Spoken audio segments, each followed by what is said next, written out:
My name is Dr. Michael Derry. I'm a concierge physical therapist here in Jacksonville, Florida, and today we're talking about severe hip pain. I want to go over 5 stretches to address some of that severe hip pain that kind of wraps around in this area. We're talking outside of the hip, running into the groin. It can be really limiting with walking, sitting, standing, doing a bit of everything. But if you especially have discomfort in your groin area when you try to put on your shoes, oh man, this one's going to be for you. So if you're having pain with that, let's go over 5 great stretches that you can do to help reduce that flare up and at least get you started in the right direction before you start formal physical therapy and just start bettering yourself. Let's go over 5 stretches to help improve some of that discomfort right now. All right, so we're going to go over those 5 stretches for severe hip pain. Most of the time when you're having a lot of discomfort in your hip, it feels better to lie down. So we're going to be lying down and doing a lot of these. We're going to have some fun along the way. But the key here is to listen to your body. So don't cause yourself extra discomfort. I will walk you through or step you through the form, but just listen to your body. Sometimes more is not better. And so just listen, regain that range of motion, calm down that tissue irritability, and get going. So we're going to start on our back. And all we're going to do, let's say for example, the left hip is really severe. Our first one here is just going to be a simple knees to chest. And so if you're having that groin pain or that lateral hip pain or outside of the hip, it could be painful to pull more towards your chest. So you may want to pull out a little bit. It's totally okay to open up that hip and pull out. So I'm just doing a nice little pull. You can do one hand or two and a just nice little snug. You may feel a stretch in your glute. You should feel some pressure in the front of your hip, but no pain. Remember, don't blow past your pain. 15, 20 reps is a good place to start here. This first one is called knees to chest. And so we're just pulling that knee close to our chest. If you pull over and you're feeling your groin pain, do not do that. Pull away from your body, more towards the outside of your body versus the inside of your body. Knee to chest can feel really, really good. And now we're gonna be switching it up. So that's our first one. Our second one is going to be more of the piriformis stretch. And so really, I just want you to bend the other knee, put the ankle of the leg that's bothering you close to the knee, and then just push down and pulse. Push down and pulse. It's called a figure 4 stretch or a piriformis stretch. When you're having a lot of hip discomfort, it's important to remember that long holds with a lot of force does not feel good. You're going to want to pulse into that, pulse into that. Extreme hip pain or severe hip pain does not like it when you hold it. Now, let's say that's painful and you can only do it here. That's okay. Absolutely okay. What if you have to change the angle and let your foot drop down?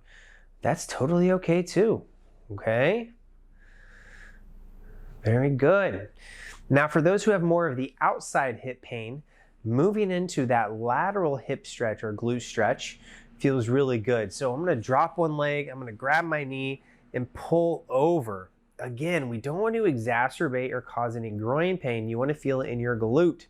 So this is hitting more of the outside glute stuff. I've noticed this to be really helpful in those who have trochanteric syndrome, or often called bursitis of the hip. No long hold, just the pulse. So we've worked on hip flexion range of motion. We've worked on external rotation range of motion. Now we're going to kind of combine it here. So after you do that good glute stretch, you're going to place your feet firmly on the table or floor. You're going to actually spread out your feet though and rock side to side. That good side to side range of motion will allow you to regain some mobility of internal and external rotation of your hip. Remember, pain-free range. No extra hip pain, actually no hip pain at all. Just rotate side to side. I recommend doing 15 or 20 of these. So we've done the knee to chest. We've done the piriformis stretch. We've done the glute stretch. Now we're doing the lumbar rotation modified to more of a hip stretch rather than a back stretch. Now you'll get both, but this is definitely good for the hips. So the only range of motion in the 5th exercise we're waiting on here is working into hip extension, which feels really good. Okay. I'm going to show you about the simplest version to get that stretch when your hip is bothering you. And it's going to feel a little counterintuitive, but trust me, it feels good. You're going to bend your knees and you're going to lift your hips. And if you lift high enough, you're gonna feel the stretch in the front of your legs here, down and up.